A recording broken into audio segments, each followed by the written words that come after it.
왜 콩팥병 환자 10명 중 7명이 자신의 병을 모르고 지낼까요? 이유가 있습니다. 여러분, 오늘 정말 중요한 이야기를 해드리겠습니다. 콩팥이 딱 절반만 남아도 몸은 정상처럼 느껴집니다. 아무런 증상이 없어요. 그래서 사람들은 괜찮다고 생각하죠. 근데 문제는 여기서부터입니다.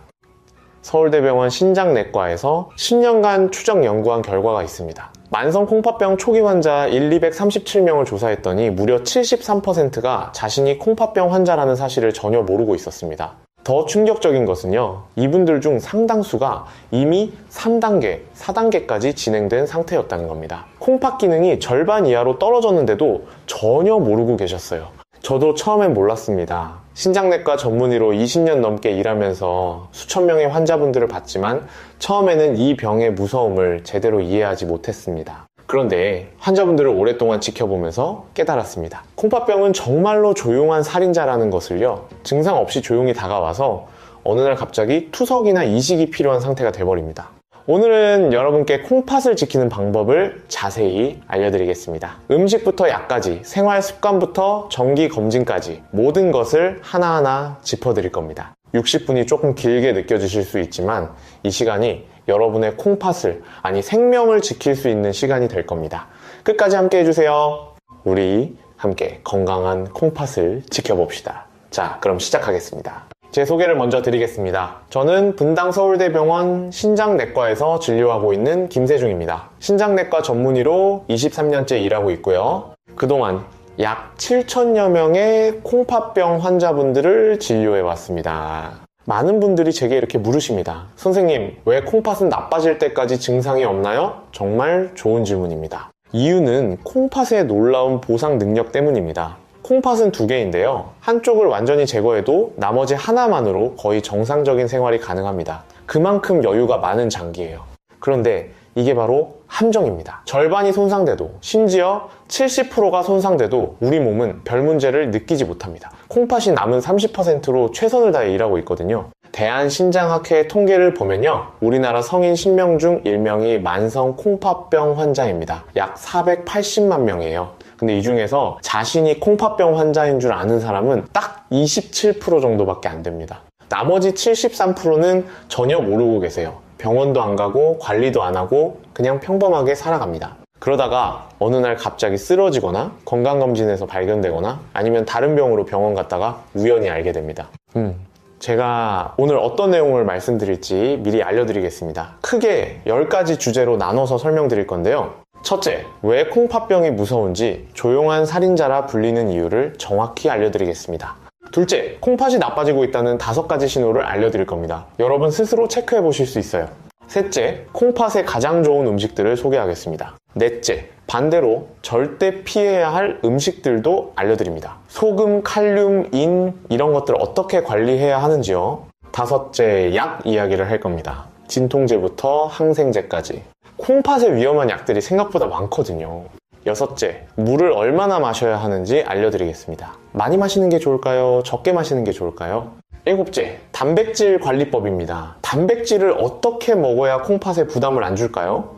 여덟째, 생활 습관입니다. 운동, 체중 관리 이런 것들이 콩팥에 미치는 영향을 알려드립니다. 아홉째, 정기검진과 추적 관리 방법을 설명드리겠습니다. 10번째, 마지막으로 희망의 메시지를 드리겠습니다. 콩팥병은 관리만 잘하면 평생 투석 없이도 살 수 있거든요. 자, 이제 본격적으로 시작해볼까요? 첫 번째 주제부터 들어가겠습니다. 왜 콩팥병은 조용한 살인자라 불릴까요? 구체적으로 어떤 일이 우리 몸에서 벌어지는지 설명드리겠습니다. 콩팥의 역할을 먼저 이해하셔야 돼요. 콩팥이 하는 일이 크게 3가지입니다. 첫째, 노폐물을 걸러서 소변으로 내보냅니다. 우리가 밥을 먹으면 영양분을 흡수하고 나서 찌꺼기가 생기는데요. 이 찌꺼기들을 콩팥이 걸러줍니다. 만약 이게 안 되면요, 몸에 독소가 쌓여요.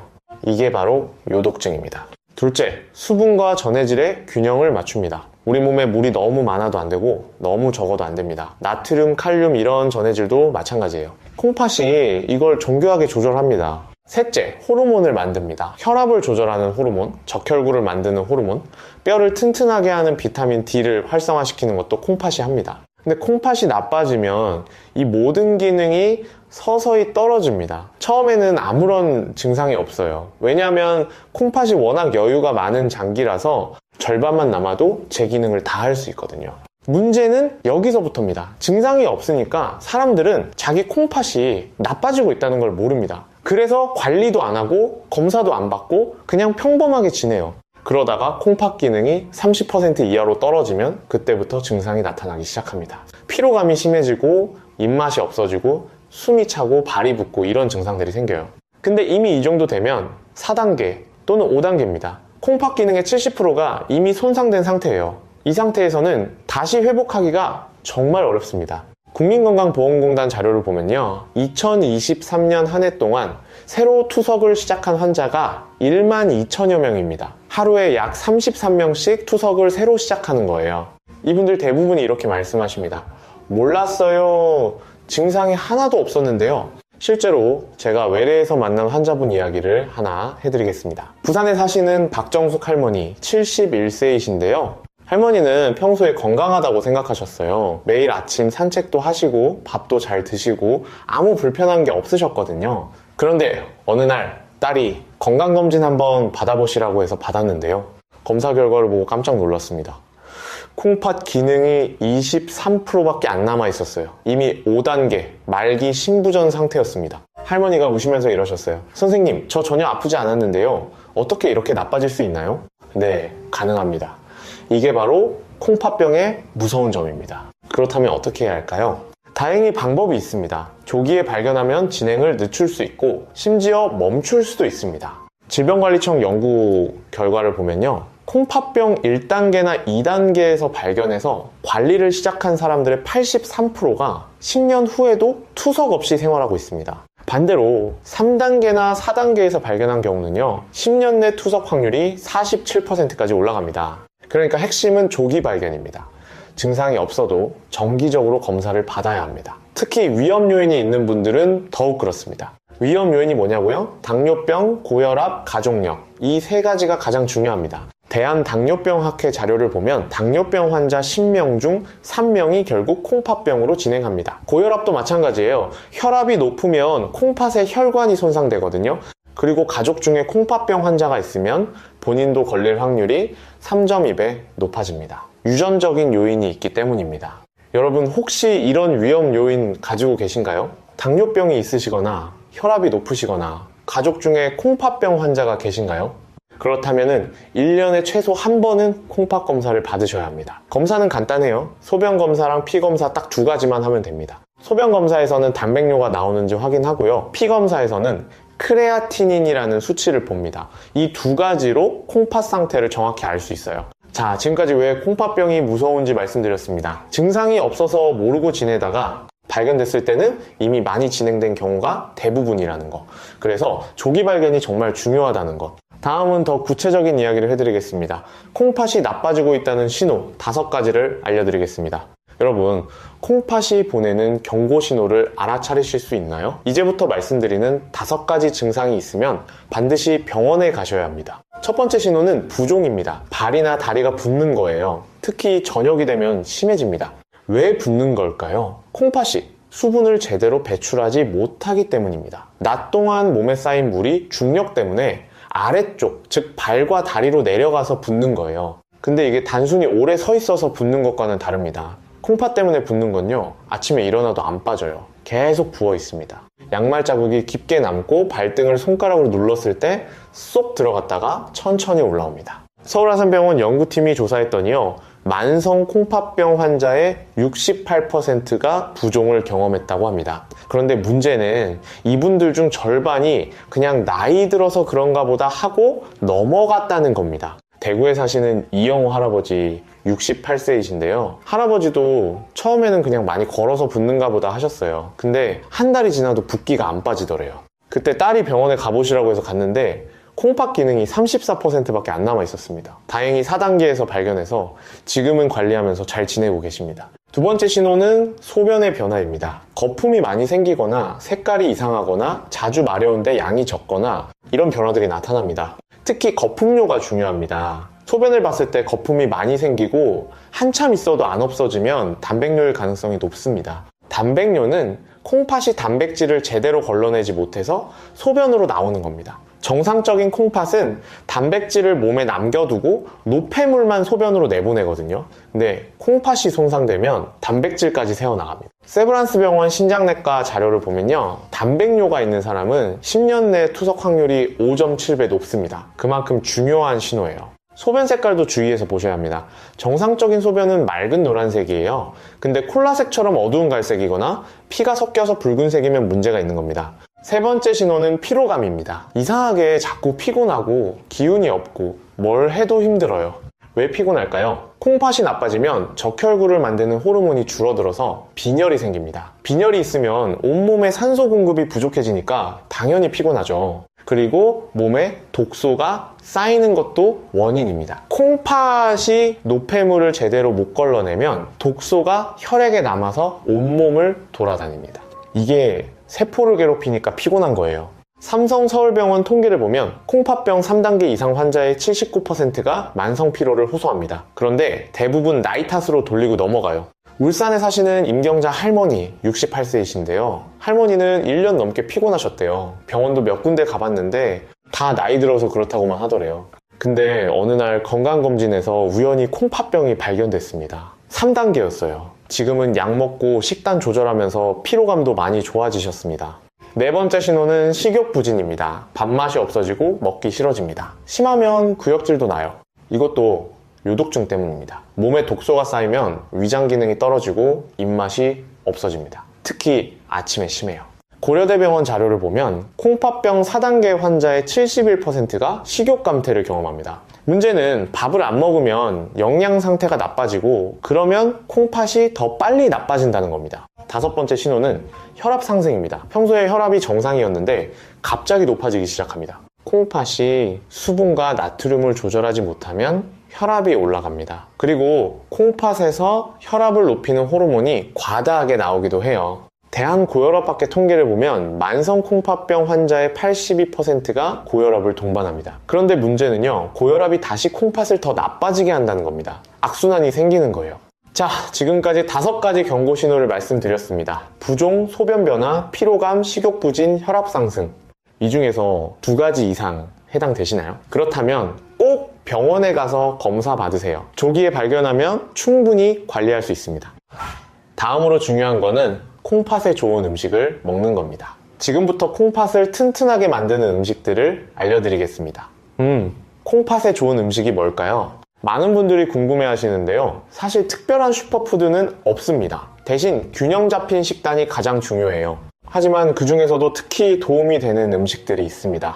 하나하나 알려드리겠습니다. 첫째, 양배추입니다. 양배추는 칼륨이 적고 비타민 C와 K가 풍부합니다. 그리고 항산화 물질이 많아서 콩팥 세포를 보호해줍니다. 서울대병원 영양학과에서 연구했는데요. 양배추를 주 3회 이상 먹는 사람들이 그렇지 않은 사람들보다 콩팥 기능 저하 속도가 27% 느렸습니다. 양배추는 샐러드로 드셔도 좋고 쪄서 드셔도 좋습니다. 김치로 담가 드실 수도 있는데 그때는 소금을 적게 넣으셔야 해요. 둘째, 블루베리입니다. 블루베리에는 안토시아닌이라는 항산화 물질이 굉장히 많습니다. 이게 콩팥의 염증을 줄여주고 혈관을 보호해줍니다. 하버드 의대 연구팀이 15년간 추적 조사했더니요, 블루베리를 일주일에 2컵 이상 먹는 사람들은 콩팥병 발생률이 23% 낮았습니다. 블루베리는 생으로 드셔도 되고 얼려서 스무디로 만들어 드셔도 좋습니다. 아침 식사로 요구르트에 섞어 드시면 맛있어요. 셋째, 마늘입니다. 마늘은 우리 전통 음식에 빠지지 않는 재료죠. 마늘에는 알리신이라는 성분이 있는데 이게 혈압을 낮추고 염증을 줄여줍니다. 대한영양학회 자료를 보면 하루에 마늘 2, 3쪽 정도 먹으면 콩팥 건강에 도움이 된다고 합니다. 근데 주의하실 점이 있어요. 마늘을 너무 많이 먹으면 위장에 부담이 될 수 있습니다. 적당히 드세요. 넷째, 올리브 오일입니다. 올리브 오일은 불포화 지방산이 풍부해서 혈관 건강에 좋습니다. 콩팥도 혈관으로 이루어진 장기니까 혈관이 건강하면 콩팥도 건강해집니다. 메이오 클리닉 연구에 따르면 올리브 오일을 주된 지방 공급원으로 사용하는 사람들이 콩팥병 진행 속도가 31% 느렸습니다. 샐러드 드레싱으로 사용하거나 요리할 때 참기름 대신 올리브 오일을 쓰시면 됩니다. 다섯째, 생선입니다. 특히 등푸른 생선이 좋아요. 고등어, 삼치, 연어 이런 생선들에는 오메가3 지방산이 많습니다. 오메가3는 염증을 줄이고 혈압을 낮추고 혈관을 보호합니다. 콩팥에도 직접적으로 도움이 돼요. 존스 홉킨스 대학 연구팀이 12년간 조사했더니요, 일주일에 생선을 2번 이상 먹는 사람들이 콩팥병 진행률이 38% 낮았습니다. 근데 주의하실 점, 생선을 구울 때 너무 태우면 안 됩니다. 고온에서 조리하면 해로운 물질이 생길 수 있거든요. 찌거나 삶아서 드시는 게 가장 좋습니다. 여섯째, 달걀 흰자입니다. 단백질은 우리 몸에 꼭 필요한데 콩팥병 환자는 단백질을 조절해서 먹어야 합니다. 달걀 흰자는 고품질 단백질이면서 인이 거의 없어요. 반면 노른자에는 인이 많습니다. 그래서 콩팥병 환자분들께는 흰자만 드시라고 권합니다. 삼성 서울병원 영양클리닉에서 권장하는 양은요, 하루에 달걀 흰자 3개 정도입니다. 일곱째, 현미입니다. 현미는 백미보다 영양소가 풍부하고 혈당을 천천히 올립니다. 당뇨병이 있으신 분들에게 특히 좋아요. 대한당뇨병학회 연구를 보면 현미를 주식으로 먹는 당뇨 환자들이 백미를 먹는 환자들보다 콩팥병 발생률이 29% 낮았습니다. 다만 현미에는 인이 좀 많아서요, 콩팥병이 4단계 이상이면 양을 조절하셔야 합니다. 그 전 단계에서는 현미가 백미보다 훨씬 좋습니다. 여덟째, 사과입니다. 사과는 섬유질이 풍부하고 칼륨이 적당합니다. 펙틴이라는 성분이 있어서 콜레스테롤을 낮춰주기도 해요. 질병관리청 자료를 보면 하루에 사과 하나 정도 먹으면 심혈관 질환 예방에 도움이 되고 그게 결국 콩팥 건강에도 이어집니다. 사과는 껍질째 먹는 게 좋습니다. 껍질에 좋은 성분이 많거든요. 잘 씻어서 드세요. 자, 지금까지 콩팥에 좋은 음식 8가지를 말씀드렸습니다. 기억하시죠? 양배추, 블루베리, 마늘, 올리브오일, 생선, 달걀, 흰자, 현미, 사과 이런 음식들을 골고루 드시면 콩팥이 건강해집니다. 물론 개인마다 콩팥 상태가 다르니까 본인에게 맞는지는 담당 의사와 상담하세요. 그런데 말이죠, 좋은 음식만큼 중요한 게 뭔지 아세요? 바로 피해야 할 음식입니다. 아무리 좋은 음식을 먹어도 나쁜 음식을 계속 먹으면 소용없거든요. 지금부터는 콩팥에 해로운 음식들을 알려드리겠습니다. 이건 정말 중요합니다. 특히 콩팥병이 3단계 이상이신 분들은 꼭 주의하셔야 해요. 첫째, 소금입니다. 이건 모든 단계에서 가장 조심해야 할 성분이에요. 우리 몸은 진화 과정에서 소금을 최대한 보존하도록 만들어졌습니다. 옛날에는 소금이 귀했거든요.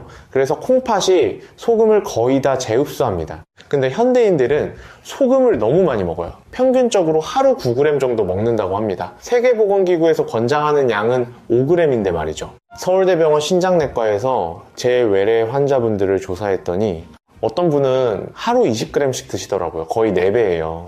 소금을 많이 먹으면 어떻게 될까요? 혈압이 올라갑니다. 그리고 단백뇨가 심해집니다. 콩팥 기능도 더 빨리 나빠져요. 대한신장학회 연구를 보면요, 저염식을 하는 환자들이 그렇지 않은 환자들보다 콩팥 기능 저하 속도가 37% 느렸습니다. 그럼 어떻게 소금을 줄일까요? 갑자기 5g으로 줄이기는 어렵습니다. 지금 먹는 양에서 조금씩 줄여나가세요. 지금 하루 10g 드신다면 먼저 8g으로 줄이세요. 그게 익숙해지면 6g으로 이런 식으로 서서히 줄이는 겁니다. 실제로 연구 결과를 보면요, 절대량을 5g까지 줄이지 못하더라도 원래 먹던 양보다 상대적으로 30% 정도만 줄여도 효과가 있습니다. 혈압도 내려가고 단백뇨도 줄어들어요. 소금을 줄이는 구체적인 방법을 알려드릴게요. 하나, 국물 음식을 줄이세요. 찌개, 국, 라면 이런 거요. 국물에 소금이 엄청 많습니다. 둘, 김치를 덜 짜게 담그세요.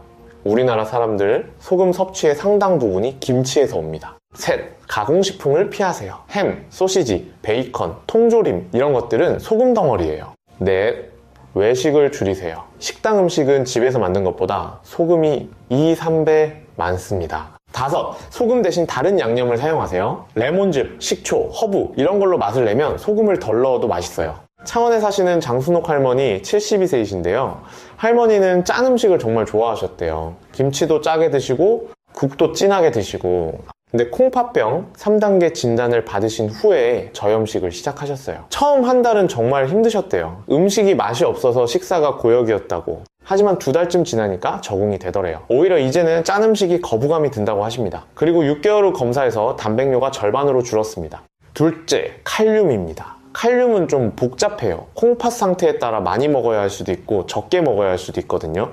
콩팥 기능이 1, 2단계로 비교적 건강하면 칼륨을 많이 먹는 게 좋습니다. 칼륨은 혈압을 낮춰주고 나트륨 배설을 도와줍니다. 근데 콩팥 기능이사 5단계로 많이 나빠지면 칼륨을 제한해야 합니다. 콩팥이 칼륨을 제대로 배설하지 못해서 혈중 칼륨이 높아지거든요. 고칼륨 혈증이 생기면 정말 위험합니다. 부정맥이 생기고 심하면 심장이 멈출 수도 있어요. 세브란스 병원 응급실 통계를 보면 고칼륨 혈증으로 응급실에 온 환자의 83%가 만성 콩팥병 환자입니다. 칼륨이 많은 음식은 뭐가 있을까요? 바나나, 토마토, 오렌지, 키위, 수박, 참외, 멜론, 감자, 고구마, 시금치, 미역, 다시마 이런 것들입니다. 콩팥 기능이 4단계 이상이면 이런 음식들을 조심해야 합니다. 아예 안 먹을 필요는 없는데 양을 줄이셔야 돼요. 그리고 조리법을 바꾸면 칼륨을 줄일 수 있습니다. 칼륨은 수용성이라서 물에 녹거든요. 채소를 먹을 때 생으로 드시지 말고 물에 2시간 이상 담갔다가 데쳐서 드세요. 그러면 칼륨이 50% 가까이 빠져나갑니다. 안동에 사시는 오복순 할머니 77세이신데요. 할머니는 콩팥병 5단계예요. 투석은 아직 안 하시고 관리하고 계세요. 할머니가 처음 진단받았을 때 좋아하시던 바나나랑 토마토를 못 먹게 됐어요. 너무 속상해 하셨는데요. 영양사 선생님이 알려주신 방법이 있었습니다. 채소는 물에 담갔다 데쳐 먹고 과일은 양을 아주 조금만 먹는 거예요. 지금은 그렇게 조절하면서 드시는데 칼륨 수치가 정상 범위를 유지하고 계십니다. 셋째, 인입니다. 인도 정말 조심해야 할 성분이에요. 인은 에너지 생성에 필요한 중요한 물질입니다. 근데 콩팥이 나빠지면 인이 몸에 쌓여요. 그러면 혈관이 석회화됩니다. 혈관 석회화가 뭐냐고요? 혈관 벽에 칼슘과 인이 쌓여서 혈관이 딱딱해지는 겁니다. 돌처럼 굳어버려요. 그러면 심근경색, 뇌졸중 같은 심혈관 질환 위험이 엄청나게 높아집니다. 국민건강보험공단 자료를 보면 혈관 석회화가 심한 콩팥병 환자는 그렇지 않은 환자보다 사망률이 2.8배 높습니다. 인이 많이 들어있는 건 뭘까요? 첫째, 약입니다. 약에는 보존제로 인이 많이 들어가요. 유통기한 이 3년씩 가는 약들, 거기 다 인이 들어있습니다. 둘째, 가공식품입니다. 햄, 베이컨, 소시지, 통조림, 인스턴트 식품 이런 데 인이 엄청 많아요. 그것도 흡수가 잘 되는 형태로요. 대한영양학회 분석을 보면 가공식품의 인은 90% 이상 흡수됩니다. 반면 자연식품의 인은 40, 60% 정도만 흡수돼요. 그러니까 같은 양의 인이라도 가공식품으로 먹으면 몸에 훨씬 많이 쌓인다는 뜻입니다. 셋째, 유제품입니다. 우유, 요구르트, 치즈 이런 데 인이 많습니다. 단백질도 많지만 인도 많아요.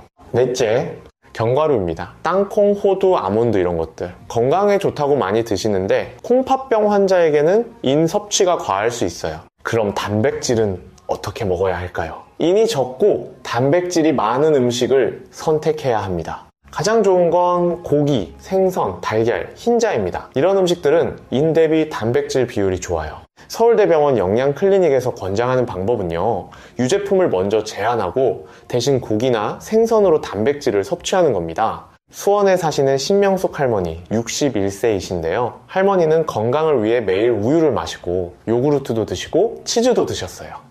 근데 콩팥병 3단계 진단 후에 검사를 해보니 인 수치가 굉장히 높았습니다. 영양사 상담을 받고 유제품을 줄이고 대신 고기와 생선을 적당히 드셨더니요, 3개월 후 인 수치가 정상으로 돌아왔습니다. 그리고 콩팥 기능도 더 이상 나빠지지 않고 유지되고 있어요. 자, 여기까지 콩팥에 해로운 음식 3가지를 말씀드렸습니다. 소금, 칼륨, 인, 이 3가지를 잘 조절하는 것이 콩팥 관리의 핵심입니다.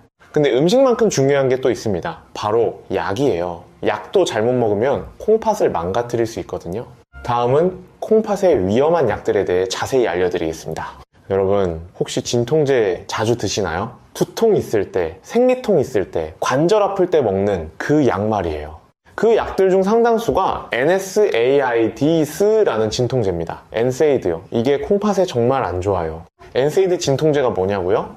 Non-steroidal anti-inflammatory drugs의 줄임말인데요. 쉽게 말하면 염증을 줄여주는 진통제입니다.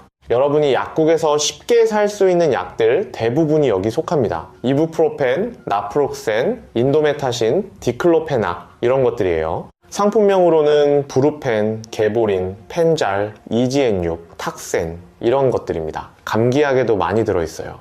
왜 이 약이 콩팥에 나쁠까요? NSAID는 콩팥으로 가는 혈류를 줄입니다. 콩팥은 혈액을 걸러서 일하는 장기인데 혈액이 줄어들면 일을 제대로 못하게 되죠. 콩팥이 건강한 사람은 한두 번 먹어도 괜찮아요. 금방 회복되거든요.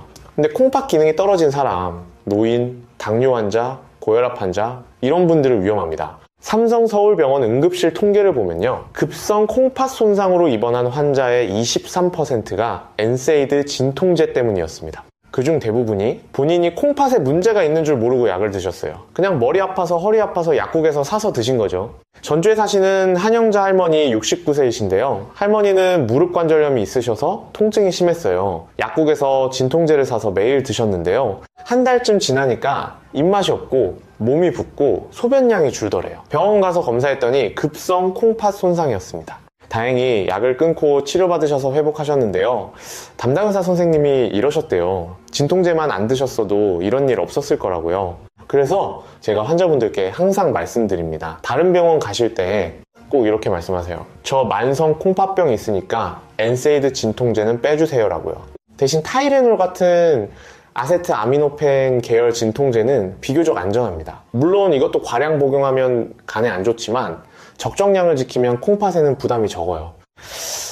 두 번째로 조심해야 할 약은 항생제입니다. 항생제는 종류가 엄청 많아요. 그중 일부가 콩팥에 독성이 있습니다. 특히 아미노글리코사이드계의 항생제가 조심스러워요. 겐타마이신, 토브라마이신 이런 것들이죠. 이 약들은 콩팥 세포를 직접 손상시킬 수 있습니다. 그리고 콩팥 기능이 떨어지면 항생제 용량을 조절해야 합니다. 어떤 약은 하루 3회를 2회로 줄여야 하고 어떤 약은 용량을 절반으로 줄여야 해요. 세브란스 병원 약제과 자료를 보면 콩팥 기능에 따라 용량 조절이 필요한 항생제가 47종이나 됩니다. 그래서 항생제 처방받을 때는 꼭 의사에게 콩팥 상태를 말씀하셔야 합니다. 그래야 안전한 약을 적절한 용량으로 처방받을 수 있어요. 세 번째는 조영제입니다. CT 찍을 때 쓰는 그 약이에요. 조영제는 콩팥으로 배설되는데 콩팥을 지나가면서 손상을 줄 수 있습니다. 특히 콩팥 기능이 떨어진 사람에게는 더 위험해요. 띠가 내 영상, 대한영상의학회 통계를 보면 콩팥 기능이 60% 이하인 사람이 조영제를 쓰면 급성 콩팥 손상 위험이 5.7배 높아집니다. 그럼 CT를 아예 못 찍는 건가요? 아니요, 방법이 있습니다. 첫째, 꼭 필요한 경우가 아니면 다른 검사로 대체합니다. 초음파나 MRI로 대신할 수 있으면 그렇게 하는 거죠. 둘째, 꼭 찍어야 하면 수액요법을 병행합니다. 검사 전후로 수액을 충분히 맞으면 조영제가 빨리 빠져나가서 콩팥 손상을 줄일 수 있어요. 고려대병원 영상의학과 프로토콜을 보면 콩팥 기능이 떨어진 환자는 검사 전 12시간, 검사 후 12시간 동안 수액 치료를 합니다. 대전에 사시는 정태영 할아버지 74세이신데요. 할아버지는 콩팥병 3단계예요. 복통이 심해서 응급실에 갔는데 CT를 찍어야 한다고 하더래요. 할아버지가 콩팥이 안 좋다고 말씀하셨더니 의사 선생님이 수액 치료를 먼저 하고 CT를 찍으셨대요. 그리고 검사 후에도 수액을 더 맞으셨고요. 덕분에 콩팥 손상 없이 검사를 잘 마치셨습니다. 이렇게 미리 말씀하시는 게 정말 중요해요. 자, 지금까지 3가지 위험한 약을 말씀드렸습니다. 엔세이드 진통제, 항생제, 조영제. 이 외에도 건강보조식품도 조심해야 합니다. 건강식품이라고 해서 다 안전한 게 아니에요. 질병관리청 자료를 보면 건강보조식품으로 인한 콩팥 손상 사례가 매년 증가하고 있습니다. 특히 다이어트 제품, 근육보충제 이런 것들이 문제가 많아요. 그리고 한약도 조심해야 합니다. 일부 한약제에는 콩팥에 독성이 있는 성분이 들어있거든요. 그래서 건강보조식품이나 한약을 드실 때는 꼭 의사와 상담하세요. 특히 콩팥 기능이 떨어진 분들은 더욱 조심하셔야 합니다. 자, 여기까지 5가지 주제를 다뤘습니다. 잠깐 정리하고 넘어갈게요. 첫째, 콩팥병은 조용한 살인자입니다. 증상 없이 진행되다가 발견됐을 때는 이미 많이 나빠져 있어요. 그래서 정기검진이 중요합니다. 둘째, 경고신호 5가지를 기억하세요. 부종, 소변 변화, 피로감, 식욕 부진, 혈압 상승. 이 중 2가지 이상 있으면 꼭 병원 가세요. 셋째, 콩팥에 좋은 음식을 드세요. 양배추, 블루베리, 마늘, 올리브오일, 생선, 달걀, 흰자, 현미, 사과. 넷째, 나쁜 음식을 피하세요. 소금, 칼륨, 인이 많은 음식을 조절해야 합니다. 특히 소금은 모든 단계에서 줄이셔야 해요. 5째, 위험한 약을 조심하세요. 엔세이드 진통제, 일부 항생제, 조영제, 건강보조식품 이런 것들이 콩팥을 손상시킬 수 있습니다. 이 5가지만 잘 지켜도 콩팥을 상당히 보호할 수 있습니다. 하지만 아직 끝이 아닙니다. 더 중요한 내용들이 남아있어요. 계속 시청해주세요. 다음에는 물 마시는 법부터 단백질 관리까지 더 구체적인 생활관리법을 알려드리겠습니다. 다음으로 중요한 것은 물입니다. 물을 얼마나 마셔야 할까요? 많은 분들이 궁금해 하시는데요. 사실 정답은 사람마다 다릅니다. 콩팥이 건강하면 물을 많이 마셔도 괜찮아요. 콩팥이 알아서 조절하거든요. 갈증이 나면 마시고 싶고 수분이 충분하면 마시고 싶지 않잖아요. 그게 우리 몸의 자연스러운 신호입니다. 근데 콩팥이 나빠지면 이 조절 능력이 떨어집니다. 그래서 상황에 따라 물을 많이 마셔야 할 수도 있고 적게 마셔야 할 수도 있어요. 서울대병원 신장내과 가이드라인을 보면요, 콩팥 상태에 따라 권장량이 다릅니다. 콩팥 기능이 1, 3단계면 하루 1, 2리터 정도 마시는 게 좋습니다. 이 정도면 콩팥이 충분히 일할 수 있어요. 근데 4, 5단계로 많이 나빠지면, 특히 소변량이 줄어들면 물을 제한해야 합니다. 소변으로 안 빠지는 물이 몸에 쌓이거든요. 몸에 물이 너무 많이 쌓이면 어떻게 될까요? 부종이 생기고 심하면 폐부종이 생깁니다. 폐에 물이 차는 거예요. 숨이 차고 위험할 수 있습니다. 삼성서울병원 응급실 통계를 보면 콩팥병 환자가 폐부종으로 응급실에 온 경우에 68%가 과다한 수분 섭취 때문이었습니다. 반대로 물을 너무 적게 마시면 탈수가 됩니다. 탈수도 콩팥에 안 좋아요. 콩팥으로 가는 혈액이 줄어들어서 기능이 급격히 떨어질 수 있거든요. 특히 여름에 땀을 많이 흘리거나 설사를 하거나 이럴 때는 탈수 위험이 높습니다. 대한신장학회 권고안을 보면 노인분들은 갈증을 덜 느끼기 때문에 의식적으로 물을 마시라고 합니다. 그럼 본인에게 맞는 물 섭취량을 어떻게 알 수 있을까요? 가장 쉬운 방법은 소변량과 체중을 확인하는 겁니다. 하루 소변량이 1리터 이상 나오면 물을 충분히 마시는 게 좋습니다. 근데 소변량이 500ml 이하로 줄어들면 물을 제한해야 해요. 그리고 매일 아침 체중을 재세요. 갑자기 1, 2kg 늘었다면 물이 몸에 쌓이고 있다는 신호입니다. 물 섭취를 줄이셔야 해요. 청주에 사시는 윤재호 할아버지 77세이신데요. 할아버지는 콩팥병 4단계예요. 건강에 좋다고 해서 물을 하루 3리터씩 마셨대요. 그런데 한 달쯤 지나니까 발이 심하게 붓고 숨이 차더래요. 병원 갔더니 몸에 물이 너무 많이 찼다고 당장 물을 줄이라고 하셨대요. 소변량에 맞춰서 하루 1리터 정도만 마시도록요. 지금은 그렇게 조절하시는데 부종도 빠지고 호흡도 편해지셨습니다. 자, 물 마시는 것도 중요하지만 차는 어떨까요? 커피, 녹차, 옥수수 수염차, 이런 차들은 이뇨작용이 있습니다. 소변을 더 많이 나오게 하는 거예요. 한두 잔 정도는 괜찮은데요. 물처럼 많이 마시면 오히려 탈수가 될 수 있습니다. 차로 배출되는 수분이 더 많거든요. 질병관리청 자료를 보면 카페인이 들어있는 음료를 하루 4잔 이상 마시는 사람들이 콩팥 기능 저하 속도가 19% 빨랐습니다. 그래서 차를 마실 때는 물도 함께 충분히 드세요. 혹은 차를 희석해서 드시면 됩니다. 진하게 드시지 마시고요. 비타민C도 조심해야 합니다. 비타민C를 과다 복용하면 결석이 생길 수 있어요. 세브란스 병원 비뇨의학과 자료를 보면 하루 0mg 이상 비타민C를 장기간 복용한 사람들에게서 결석 발생률이 2.3배 높았습니다. 그래서 비타민C 보충제는 하루 500mg 정도가 적당합니다. 과일이나 채소로 자연스럽게 섭취하는 게 가장 좋아요. 자, 지금까지 물 마시는 법을 알려드렸습니다. 본인의 콩팥 상태와 소변량에 맞춰서 조절하시면 됩니다. 다음은 단백질 이야기를 하겠습니다. 단백질, 정말 중요한 영양소인데요. 콩팥병 환자에게는 양날의 검입니다. 단백질은 우리 몸을 만드는 기본 재료예요. 근육, 피부, 머리카락, 효소, 호르몬 다 단백질로 만들어집니다. 그래서 꼭 필요해요. 근데 단백질을 먹으면 노폐물이 생깁니다. 요소질소라는 건데요. 이게 콩팥을 통해 배출돼야 해요. 콩팥이 건강하면 문제 없습니다. 노폐물을 척척 걸러서 내보내거든요. 근데 콩팥이 나빠지면 노폐물이 쌓입니다. 이게 쌓이면 요독증이 생겨요. 그렇다고 단백질을 안 먹으면 어떻게 될까요? 근육이 빠지고 영양 실조가 옵니다. 노인분들은 근육이 줄어들면 낙상 위험도 높아지고 면역력도 떨어져요. 그래서 적절한 양을 먹는 게 중요합니다. 너무 많지도 너무 적지도 않게요. 대한신장학회 영양 가이드라인을 보면 콩팥 단계별로 권장량이 다릅니다. 1, 2단계 체중 1kg당 0.81g, 예를 들어 60kg면 하루 48, 60kg 정도예요. 3, 4단계 체중 1kg당 0.6, 0.8g, 60kg면 하루 36, 48g입니다. 5단계 투석 안 하는 경우 체중 1kg당 0.6g, 60kg면 하루 36g예요. 5단계 투석하는 경우 체중 1kg당 1.2g 투석으로 단백질이 빠져나가니까 더 많이 먹어야 합니다. 이게 얼마나 되는 양인지 감이 안 오시죠? 구체적인 예를 들어드릴게요. 닭가슴살 100g에 단백질이 약 23g 들어있습니다. 생선 100g에는 약 20g, 계란 하나에는 약 6g, 두부반 모에는 약 10g예요. 그러니까 3단계 환자가 하루 40씩을 먹는다면요, 닭가슴살 100g 2개 두부 반모 정도면 됩니다. 서울대병원 영양클리닉에서는 환자분들께 단백질 식단표를 드립니다. 아침, 점심, 저녁에 뭘 얼마나 드시면 되는지 구체적으로요. 근데 여기서 중요한 게 있어요. 단백질의 질입니다. 단백질에도 등급이 있거든요. 고품질 단백질과 저품질 단백질로 나뉩니다. 코스입니다. 고품질 단백질은 필수 아미노산이 골고루 들어있고 우리 몸이 잘 흡수합니다. 달걀, 고기, 생선, 우유 이런 동물성 단백질이 여기 속해요.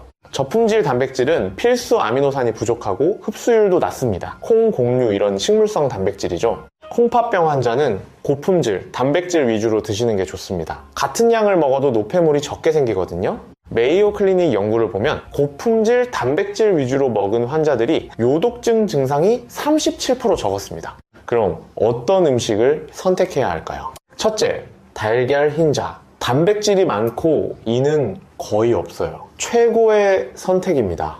둘째, 생선. 특히 흰살 생선이 좋습니다. 고등어나 삼치 같은 등푸른 생선도 좋은데 인이 좀 있으니 양을 조절하세요. 셋째, 닭고기. 특히 가슴살이 좋습니다. 껍질은 제거하고 드세요. 지방이 많거든요. 넷째, 소고기나 돼지고기. 기름기 적은 부위로 선택하세요. 안심, 등심 이런 부위요. 인천에 사시는 한상철 할아버지 62세이신데요. 할아버지는 콩팥병 3단계예요. 처음에는 단백질을 줄인다고 고기를 거의 안 드셨대요. 두부랑 콩으로만 단백질을 채우셨는데요. 3개월 후 검사에서 근육량이 많이 줄어 있었습니다. 영양사 선생님이 그러시더래요. 식물성 단백질만 드시면 안 되고 동물성 단백질도 적당히 드셔야 한다고요. 지금은 매일 계란 2개, 생선이나 고기 100g 정도 드시는데요. 근육량도 회복되고 콩팥 기능도 안정적으로 유지되고 계십니다. 자, 단백질 정리하겠습니다. 콩팥 단계에 맞는 양을 먹되 고품질 단백질 위주로 선택하세요. 그리고 한 번에 몰아서 먹지 말고 새끼에 골고루 나눠 드세요. 다음은 생활 습관입니다. 운동, 체중 관리 이런 것들이 콩팥에 어떤 영향을 미치는지 알려드리겠습니다. 먼저 운동부터 얘기할게요. 운동이 콩팥에 좋을까요? 나쁠까요? 대부분의 경우 운동은 좋습니다. 혈압을 낮추고 혈당을 조절하고 체중을 관리하고 스트레스를 줄여줍니다.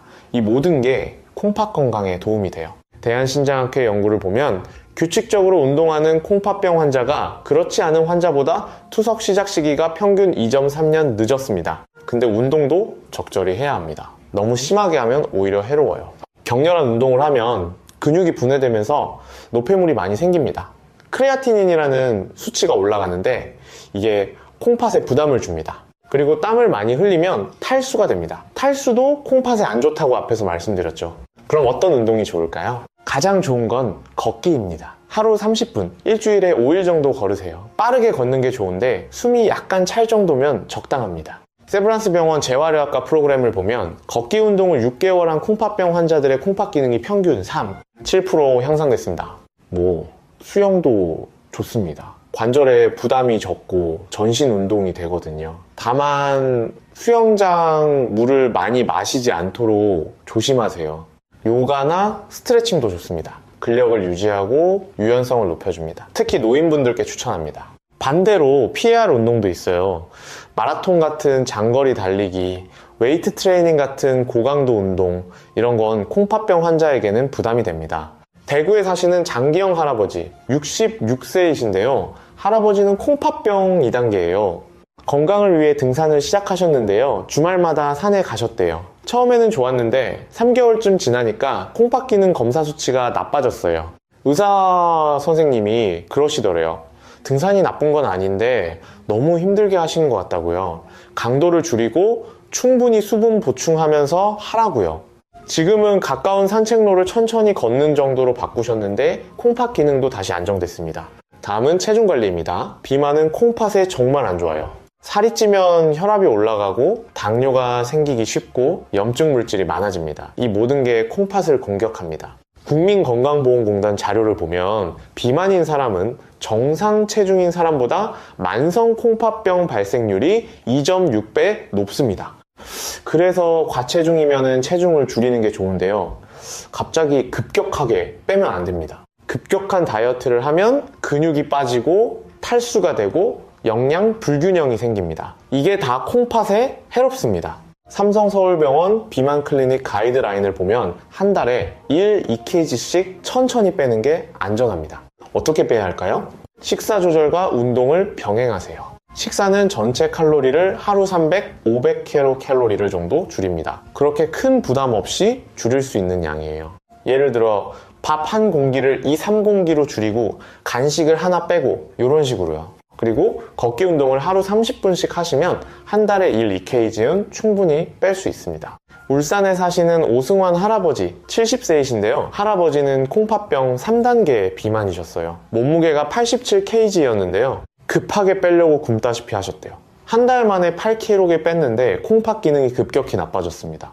탈수와 영양 실조 때문이었어요. 의사 선생님 조언을 듣고 방법을 바꾸셨습니다. 새끼 제대로 먹되 양을 조금 줄이고 매일 30분씩 걸었어요. 6개월 동안 7kg를 뺐는데 이번에는 콩팥 기능도 함께 좋아졌습니다. 혈압도 내려가고 당뇨도 잘 조절됐고요. 스트레스 관리도 중요합니다. 스트레스를 받으면 혈압이 올라가고 염증이 생기고 면역력이 떨어집니다. 질병관리청 연구를 보면 만성 스트레스가 있는 사람들이 콩팥 기능 저하 속도가 23% 빨랐습니다. 스트레스를 줄이는 방법은요, 사람마다 다릅니다. 어떤 분은 운동으로, 어떤 분은 취미활동으로, 어떤 분은 명상이나 요가로 풀어요. 자기에게 맞는 방법을 찾으세요. 중요한 건 규칙적으로 하는 겁니다. 일주일에 몇 번씩 스트레스를 풀 시간을 만드세요. 수면도 중요합니다. 잠을 잘 자야 몸이 회복되고 콩팥도 쉴 수 있어요. 대한수면학회 자료를 보면 수면 시간이 6시간 미만이거나 9시간 이상인 사람들이 콩팥병 위험이 높았습니다. 적정 수면 시간은 7, 8시간입니다. 그리고 잠자는 시간도 중요해요. 밤 11시에서 새벽 1시 사이에는 꼭 자고 있어야 합니다. 이 시간에 성장 호르몬이 나오고 세포가 재생되거든요. 청주에 사시는 신동식 할아버지 63세이신데요. 할아버지는 자영업을 하셔서 늘 늦게 주무셨대요. 새벽이 3시에 자서 아침 9시에 일어나는 패턴이었어요. 콩팥 검사를 해보니 2단계였는데 의사 선생님이 수면 패턴을 바꾸라고 하셨대요. 밤 11시에 자고 아침 7시에 일어나라고요. 처음에는 정말 힘드셨는데 한 달쯤 지나니 적응이 되더래요. 그리고 6개월 후 검사에서 콩팥 기능이 오히려 좋아졌습니다. 마지막으로 금연과 금주입니다. 담배는 혈관을 수축시키고 혈압을 높이고 염증을 일으킵니다. 콩팥의 최악이에요. 서울대병원 연구를 보면 흡연자는 비흡연자보다 만성 콩팥병 발생률이 1.8배, 투석 시작 시기가 평균 3.2년 빨랐습니다. 금연은 어려워도 꼭 하셔야 합니다. 금연 클리닉의 도움을 받으세요. 성공률이 훨씬 높습니다. 술도 조심해야 합니다. 과음은 혈압을 높이고 탈수를 일으키고 영양 불균형을 초래합니다. 대한간학회 가이드라인을 보면 하루 알코올 섭취량이 남자는 20지, 여자는 10지 이하로 제한하라고 합니다. 맥주로 치면 남자 500채 한 캔, 여자 250채 한 반 캔 정도예요. 소주로는 남자 2잔, 여자 1잔 정도입니다. 근데 콩팥병이 3단계 이상이면 아예 안 드시는 게 좋습니다. 자, 지금까지 생활습관에 대해 말씀드렸습니다. 운동, 체중관리, 스트레스 관리, 수면, 금연, 금주, 이 모든 게 콩팥 건강과 직결됩니다. 여러분의 생활습관은 어떠신가요? 바꿔야 할 부분이 보이시나요? 오늘부터 하나씩 실천해보세요. 자, 다음에는 정기검진과 추적관리에 대해 알려드리겠습니다. 콩팥병 관리에서 가장 중요한 것 중 하나가 정기검진입니다. 증상이 없어도 정기적으로 검사를 받아야 해요. 콩팥은 조용히 나빠지잖아요. 증상이 나타날 때는 이미 많이 진행된 상태고요. 그래서 검사로 미리 확인하는 게 정말 중요합니다. 어떤 검사를 받아야 할까요? 크게 3가지입니다. 첫째, 소변 검사예요. 소변에 단백질이 나오는지 확인합니다. 단백뇨가 콩팥 손상의 초기 신호거든요. 검사는 간단해요. 아침 첫 소변을 받아서 제출하면 됩니다. 5분이면 결과가 나와요. 정상이면 단백질이 거의 안 나옵니다. 근데 조금이라도 나오면 정밀 검사를 해야 해요. 서울대병원 신장내과 가이드라인을 보면 단백뇨가 있는 사람은 3개월마다 검사하라고 합니다. 둘째, 혈액 검사입니다. 크레아티닌이라는 수치를 봅니다. 크레아티닌은 근육에서 나오는 노폐물인데요. 콩팥이 이걸 걸러서 내보냅니다. 근데 콩팥이 나빠지면 크레아티닌이 혈액에 쌓여요. 정상 수치는 남자가 0.7, 1.2, 여자가 0.5, 1, 0 정도입니다. 이보다 높으면 콩팥 기능이 떨어진 거예요. 그리고 이 수치로 사구체 역과율을 계산합니다. EGFR이라고 하는데요. 이게 콩팥 기능을 나타내는 정확한 지표입니다. 정상은 90 이상이에요. 60, 89면 1단계, 45, 59면 2단계, 30, 44면 3단계, 15, 29면 4단계, 15 미만이면 5단계입니다. 대한신장학회 권고안을 보면 위험 요인이 있는 사람은 1년에 한 번, 콩팥병 진단받은 사람은 3, 6개월에 한 번 검사하라고 합니다. 셋째, 초음파 검사입니다. 콩팥의 크기와 모양을 확인해요. 정상적인 콩팥은 강낭콩 모양의 11, 12cm의 정도 크기입니다. 근데 만성 콩팥병이 진행하면 작아지고 쪼그라들어요. 초음파로 콩팥에 낭종이나 종양이 있는지도 확인할 수 있습니다. 삼성서울병원 영상의학과 프로토콜을 보면 콩팥병 환자는 1년에 한 번 초음파 검사를 권장합니다. 부산에 사시는 임종수 할아버지 72세이신데요. 할아버지는 콩팥병 3단계예요. 처음 진단받고 3개월마다 검사를 받으셨는데요. 6개월 후 검사에서 단백뇨가 갑자기 증가했습니다. 의사 선생님이 바로 약을 조정하셨어요. 혈압약을 바꾸고 콜레스테롤 약을 추가했습니다. 3개월 후 다시 검사했더니 단백뇨가 줄어들었습니다. 콩팥 기능도 더 이상 나빠지지 않고 유지됐고요. 할아버지가 그러시더래요. 정기검사 덕분에 빨리 발견해서 대처할 수 있었다고요. 검사 결과는 기록해 두세요. 수첩이나 스마트폰에 날짜별로 적어두면 변화를 한눈에 볼 수 있습니다. 크레아티닌, EGFR, 단백뇨 수치를 기록하세요. 그리고 병원 갈 때마다 가져가서 의사 선생님께 보여드리세요. 자, 검사 이야기는 여기까지고요. 이제 추적 관리에 대해 말씀드리겠습니다. 콩팥병은 만성질환입니다. 한 번 나빠지면 완치가 어려워요. 그래서 평생 관리해야 합니다. 근데 절망하지 마세요. 잘 관리하면 투석 없이도 평생 살 수 있습니다. 질병관리청 통계를 보면 콩팥병 1, 3단계에서 제대로 관리하는 환자의 87%가 투석 없이 생활하고 있습니다. 관리의 핵심은 원인 질환을 조절하는 겁니다. 대부분의 콩팥병은 당뇨나 고혈압 때문에 생기거든요. 당뇨가 있으면 혈당을 잘 조절하세요. 당화 혈색소 목표는 7% 이하입니다. 고혈압이 있으면 혈압을 130, 80 이하로 유지하세요. 특히 단백뇨가 있으면 120, 75까지 낮추는 게 좋습니다. 서울대병원 신장내과 연구를 보면 혈압을 목표치로 유지한 환자들이 그렇지 않은 환자들보다 콩팥 기능 저하 속도가 42% 느렸습니다. 약도 꾸준히 드세요. 혈압약, 당뇨약, 콜레스테롤약 이런 것들을 빠뜨리지 말고 매일 드셔야 해요. 세브란스 병원 약제과 조사를 보면 약을 꾸준히 먹는 환자가 그렇지 않은 환자보다 투석 시작 시기가 평균 4.7년 늦었습니다.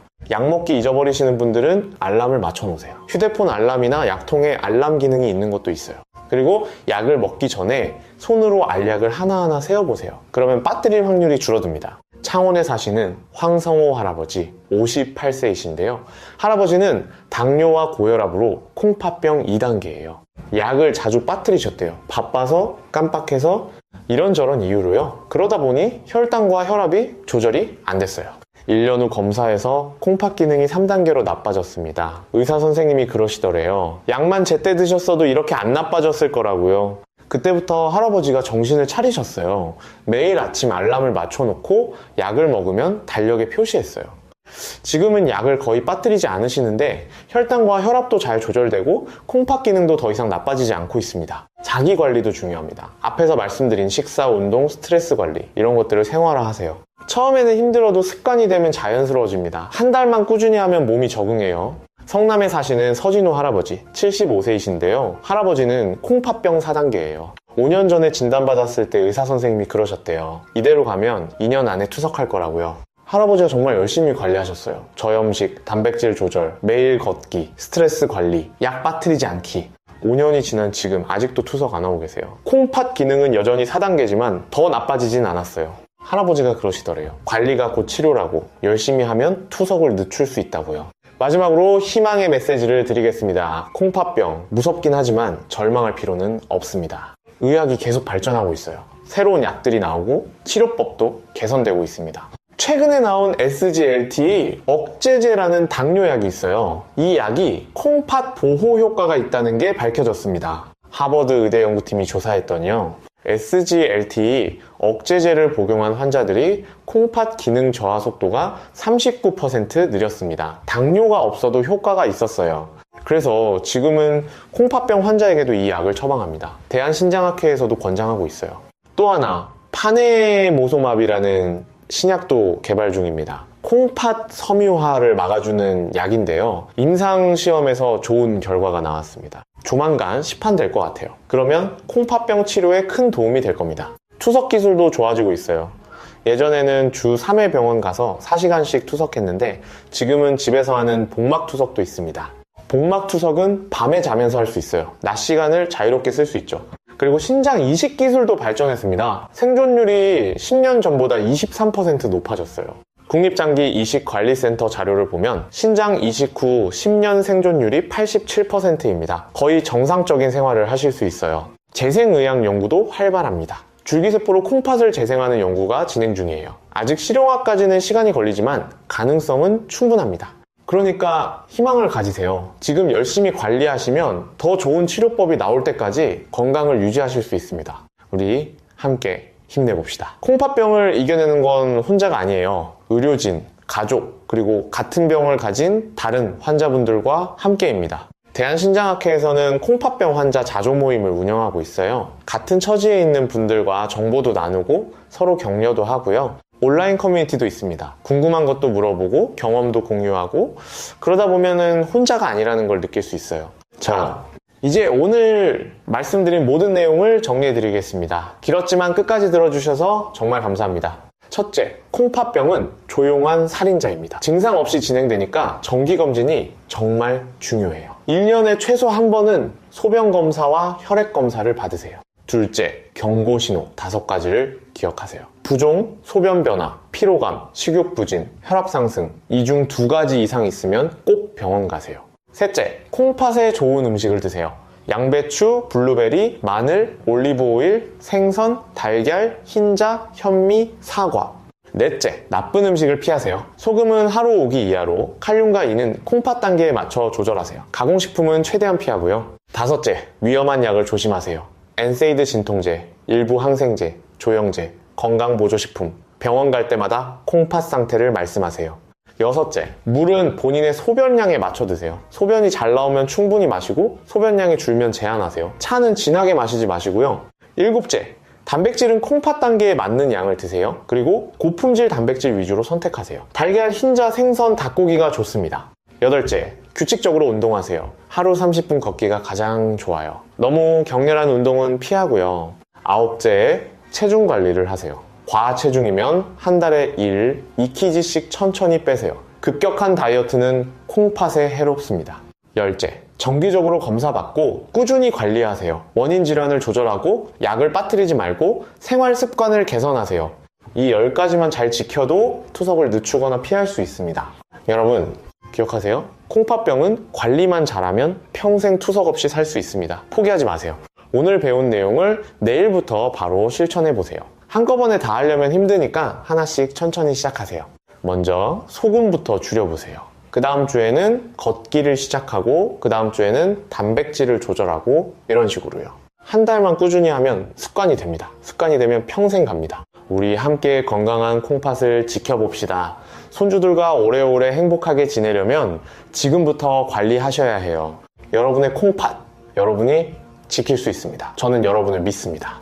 오늘 영상이 도움이 되셨다면 좋아요와 구독 부탁드립니다. 더 많은 분들께 이 중요한 정보가 전달되면 좋겠습니다. 댓글로 여러분의 경험이나 궁금한 점도 남겨주세요. 함께 나누면 서로에게 힘이 됩니다.